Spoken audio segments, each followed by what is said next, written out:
Welcome to Males Nonton Full, maunya dirangkumin mulu. Kali ini kita akan bareng-bareng menyaksikan sebuah film yang lumayan gore. Jadi yang lagi makan please di pause dulu bre. Berjudul The Hunt tahun 2020. Gak usah lama-lama, kita langsung mulai. Let's go. Film diawali dengan memperlihatkan seseorang yang sedang asik ngobrol dengan teman-temannya di grup chat. Nah, di chat tersebut mereka ini nampak sedang merencanakan sesuatu bre. Mereka berbicara tentang perburuan dan pembantaian. Entah apa maksudnya. Scene kemudian beralih ke sebuah kabin pesawat di mana ada pramugari dan para penumpangnya. Pesawat ini sepertinya pesawat kelas atas kalau dilihat-lihat. Sorry, I didn't mean to interrupt. I just wanted to see if you'd like a snack. So we have some fantastic caviar. It's etc. fresh from. You ever had caviar? Gak lama setelah itu si pramugari pun menuangkan segelas champagne. Dia pun terkaget-kaget setelah melihat seseorang seperti dalam pengaruh obat masuk dan ngamuk-ngamuk.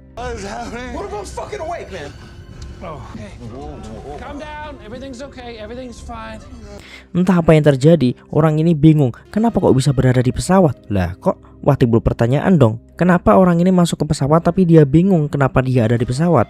Kemudian seseorang yang mengaku dokter menyuruhnya untuk berbaring. Kemudian si dokter gadungan ini meminjam pulpen dari sang pramugari bre. Dia tiba-tiba menancapkan pulpen itu ke arah leher pria tadi. Pria itu pun kemudian melawan. Namun seorang wanita misterius muncul dan dia menancapkan hak sepatu tinggi tepat ke mata pria tadi. Bahkan mencabutnya hingga ke akar dan meninggoy bre. Gila. War is war. Thanks. Lalu kita dibawa ke sebuah tanah lapang di mana di sana ada seorang wanita yang tergeletak dalam keadaan mulut tersumpal. Sumpalan itu sendiri tak bisa dibuka karena digembok. Di sana dia melihat seorang wanita berbaju orange yang juga bernasib sama.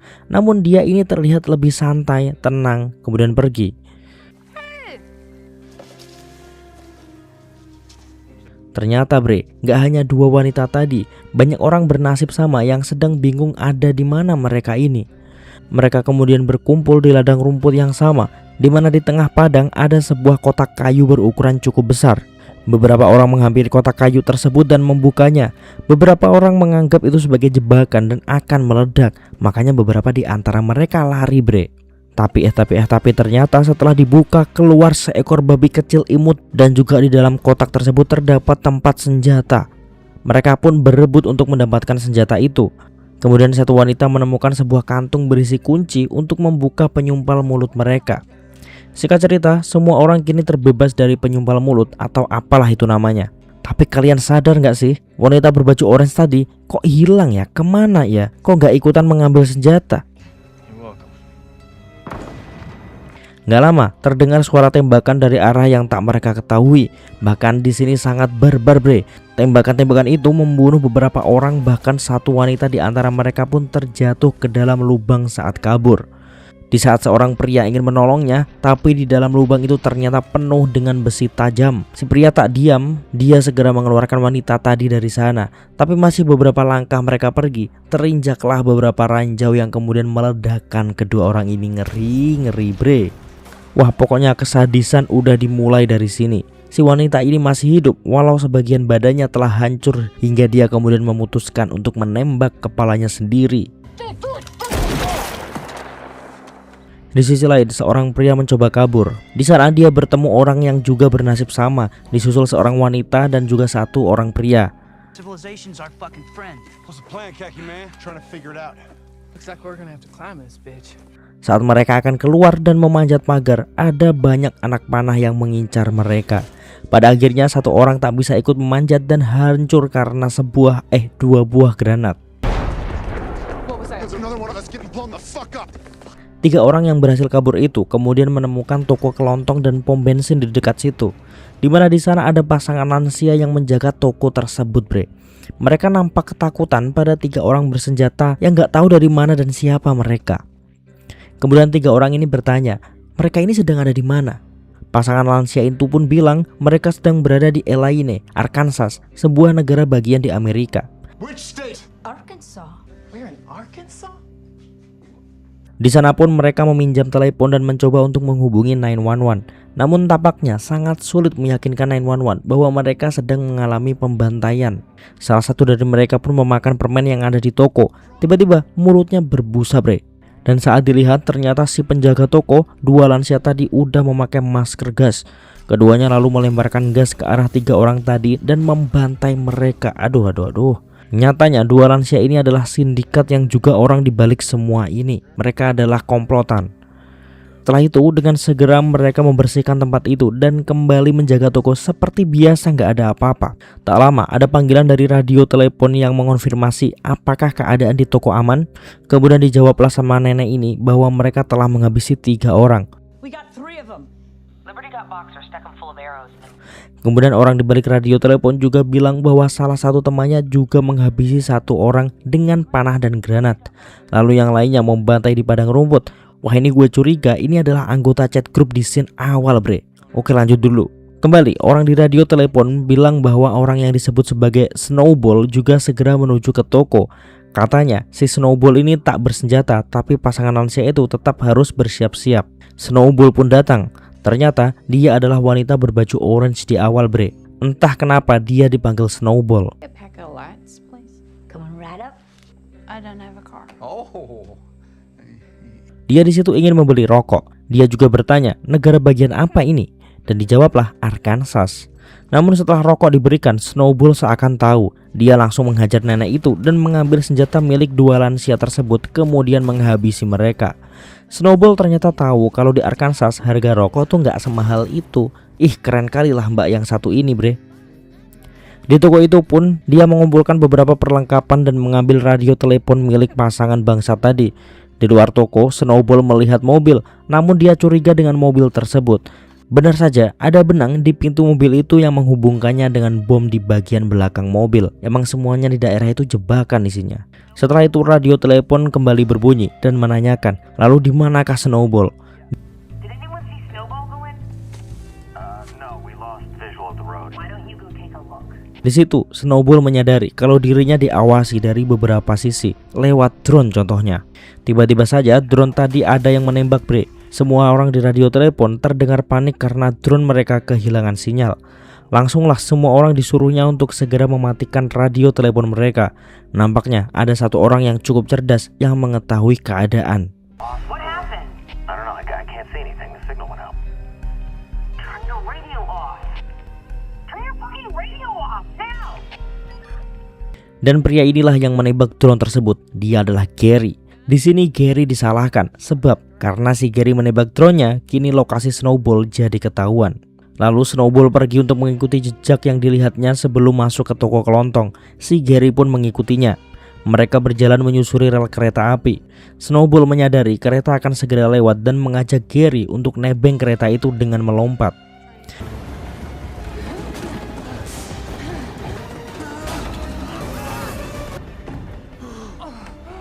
Setelah berhasil, keduanya pun bertemu beberapa imigran gelap dari Timur Tengah. Di sini Gary tak percaya jika mereka adalah imigran. Dia yakin mereka adalah salah satu sindikat yang membawa mereka ke tempat itu. They're not real. You know what we have here? Crisis actors. Setelah itu, kereta pun berhenti. Di luar banyak militer yang sedang melakukan razia imigran gelap. Ditangkaplah semuanya termasuk Snowball dan Gary. Di sana Gary mencoba menjelaskan kepada para tentara bahwa yang mereka tangkap bukanlah imigran, melainkan aktor yang sedang menyamar. Namun apa daya, para tentara itu ternyata tak mengerti bahasa Inggris. Benar saja, salah satu imigran bilang dengan santainya, "Sepertinya mereka tak mempercayaimu, Gary." I don't think they believe you, Gary. Did you hear him? Dan benar, imigran ini adalah salah satu komplotan, bre. Namun dia mengaku bahwa pemberhentian kereta ini tak termasuk rencana. Dia juga kaget kenapa bisa tertangkap bersama imigran asli lainnya. Setelah itu Gary menyerangnya. Terjatuhlah beberapa granat dari tas imigran palsu itu. Gary pun langsung memasukkan granat tersebut ke celana pria tadi dan boom hancur berkeping-keping. Snowball dan imigran lain kemudian dibawa pergi ke pos militer. Tapi entah kemana Gary pergi. Di pos, Snowball menjelaskan semuanya dari awal. Bagaimana dia bisa sampai ke tempat itu. Dia sedang makan tiba-tiba dibuat pingsan, kemudian dibawa ke tempat yang antah berantah. Katanya sih tempat itu ada di Kroasia bre, bukan di Arkansas. Tapi ya nggak tahu lagi ya. Si penyidik bilang kau diburu seperti Don. Bingung dong Snowball, siapa itu Don? Ternyata dia adalah salah satu korban yang selamat dan kemudian ditahan oleh militer karena ya dianggap imigran gelap. What was up with that crate? And what was up with that pig? I thought they were all vegans. Tak lama kemudian mereka dijemput orang yang mengaku dari kedutaan besar Amerika. Selamatlah mereka bre. Don dan Snowball lalu dibawa menuju kantor kedutaan besar untuk segera dipulangkan. Namun siapa yang merencanakan semua itu masih menjadi misteri. No, I mean, I'm just asking, why pick you? Why target you? Di tengah jalan, Snowball menendang pria kedutaan besar tadi dan melemparnya keluar. Tak berhenti sampai di situ, Snowball melindasnya dan setelah dicek di kap mobil, ternyata ada mayat Gary yang telah tertusuk di bagian kepala. Yaps, pria yang mengaku dari kedutaan besar itu adalah salah satu sindikat penculik. Ngeri banget dah. Dimana kini dari 11 peserta hanya tinggal Snowball dan Don aja bre yang masih selamat. Alih-alih pergi dengan Don menggunakan mobil itu, Snowball pun memilih untuk balas dendam. Once the whole family's broken into little pieces, he sits down and eats their dinner. Lalu muncul babi kecil berbaju yang sama seperti saat para sandera membuka kotak kayu di awal film. Scene kemudian beralih ke padang rumput dengan kotak kayu lagi. Kali ini di malam hari. Terlihatlah orang-orang di balik penembakan sandera di awal. Mereka berkumpul di semacam bunker buatan yang digunakan untuk mengintai para sandera saat di padang rumput. Kemudian salah satu di antara mereka pergi untuk buang air kecil. Di sanalah Don dan Snowball berada. Tanpa basa-basi, Snowball langsung menghabisi orang tadi dengan pisau. Snowball kemudian memakai babi tadi untuk mengecoh lawan dan menghabisi semua orang yang ada di bunker buatan itu. Tersisa satu orang terakhir yang merupakan seorang tentara militer yang juga telah melatih orang-orang ini untuk menembak dan lain-lain. Disitulah terkuak bahwa si Snowball dulunya pernah masuk militer di Afghanistan bre. Keren ya. Di situ dia bertanya tentang lokasi di mana bos mereka berada. Ya walau agak dengan paksa, tentara itu pun memberitahu Snowball. You got mad that I killed the fucker in the car before you could ask him anything. Radio telepon kemudian berbunyi. Orang di baliknya langsung berkata seolah-olah Don adalah komplotan mereka. Don? Don? Did you get her? Don? Whoa. Karena terpancing, Snowball pun langsung menodongkan pisau ke arahnya. Hingga pada akhirnya Snowball benar-benar menembak Don. Orang di balik radio kemudian berkata agar Snowball segera menemuinya. Salah satu penculik yang masih hidup memberitahu tempat bos mereka berada pada Snowball. Cerita kemudian flashback di setahun yang lalu. Terlihat ada seorang perempuan bernama Athena yang seorang CEO. Di situ dia sedang diinterogasi oleh atasannya tentang salah satu teman dekat Athena yang akunnya diretas. Read it? I mean, I don't know the names of them all. But anyway, somebody pulled a property tax record for the manor. No, I don't own. Di mana di dalamnya berisi banyak banget bukti tentang perselingkuhan dan lain-lain. Apalagi dalam teks itu ada beberapa hinaan untuk para petinggi. Namun yang sangat disoroti adalah pesan teks tentang perburuan dan pembantaian seperti di scene awal tadi bre. Nampaknya pesan grup itu juga telah tersebar, di mana di situ Athena bilang akan membantai orang di villa miliknya sebagai kegiatan olahraga. Gila emang. Padahal di situ Athena cuma membuat candaan bersama teman-temannya dan semua itu tidak nyata. Namun karena Athena ini adalah orang terpandang, ya akhirnya jadi heboh. Athena pun sampai dipecat dari pekerjaannya karena ini. Dia pun berencana untuk menghukum orang yang berkontribusi besar di internet yang telah membuat namanya dan teman-temannya hancur. Disitulah disusul beberapa orang termasuk Gary yang seorang host podcast miliknya sendiri, di mana dia selalu membahas konspirasi orang-orang elit. Called the Confederate Files. He's a Peace Corps. Piece of shit. I vote in. And another in. Okay. Semua orang telah ditargetkan karena apa yang mereka perbuat, termasuk pemilik akun Justice for You All dengan nama Crystal yang berkomentar pedas terhadap Athena hingga Athena kemudian menobatkan dia menjadi Snowball. Kita kembali ke arena. Snowball mendatangi villa yang dikatakan Athena di radio telepon tadi bre. Namun di sana dia dilarang untuk membawa senjata.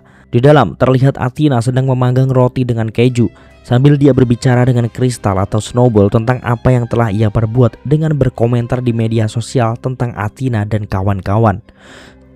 Huh? We were joking, but you ignoramai took it literally. You actually believed we were hunting human beings for sport. Now it's true because you made it true. Semua yang dibicarakan di dalam pesan grup adalah bercandaan, namun orang-orang yang membuatnya menjadi nyata. Athena bilang mereka memilih untuk percaya dan kini aku membuatnya menjadi nyata. Crystal sendiri agak bingung karena dia tak pernah merasa melakukan itu semua. Dia kini sadar mungkin yang dimaksud adalah kristal yang lain yang juga berasal dari daerah yang sama persis. Ya Allah, si Athena salah tangkap ternyata bre. Apalagi yang ditangkap ini lulusan militer. Aduh mampus kau. You got the wrong crystal. There's another crystal my crazy back home. Tak lama karena emang udah nanggung nih, keduanya berantem lah jadinya. Hampir semua barang-barang di villa tuh hancur berantakan akibat ulah mereka berdua. Pertandingan keduanya pun sangat sengit. Bahkan ada momen di mana keduanya beristirahat sebentar, kemudian melanjutkannya kembali. Sampai pada akhirnya perut mereka saling terluka parah. Di momen hampir meninggal itu, Crystal bertanya pada Athena, kenapa dia dijuluki Snowball? Athena menjawab bahwa itu adalah referensi dari sebuah buku Animal Farm. Crystal menjawabnya, Snowball adalah seekor babi yang ingin membuat dunia menjadi lebih baik, namun namanya jelek karena babi lain berkata bohong tentangnya. Kemudian Athena kaget, kenapa seorang Crystal bisa membaca buku referensi itu? Dia lanjut bertanya, You read Animal Farm? Yes, ma'am, I did. Are you Justice for y'all? No, ma'am, did not. Whoops. apakah kau Justice for Y'all? Kau Crystal yang benar kan? Crystal menjawabnya, bukan bu, aku bukan Justice for Y'all. Kau salah. Tak lama si Athena pun meninggal. Dan si Crystal dengan tersenyum dia bangun. Kemudian makan roti panggang yang dibuat Athena tadi, mengobati lukanya, mandi, dan memakai pakaian rapi. Lanjut menuju pesawat dengan elegan dan membuat bawahan Athena menuruti semua perintahnya. You ever had caviar? Well, you are now. Have a seat. Again. It's fucking great. Film pun berakhir. Jadi ternyata kurang lebih film ini bercerita tentang kesalahpahaman yang justru menjadi bumerang bagi si pelaku itu sendiri. Pelajaran yang bisa kita ambil di sini bre, jempolmu, harimaumu. Jadi hati-hati dalam berkomentar. Ya udah, mungkin segitu dulu aja. Terima kasih semuanya. Sampai jumpa di konten-konten berikutnya. Malas nonton full. See ya and bye bye.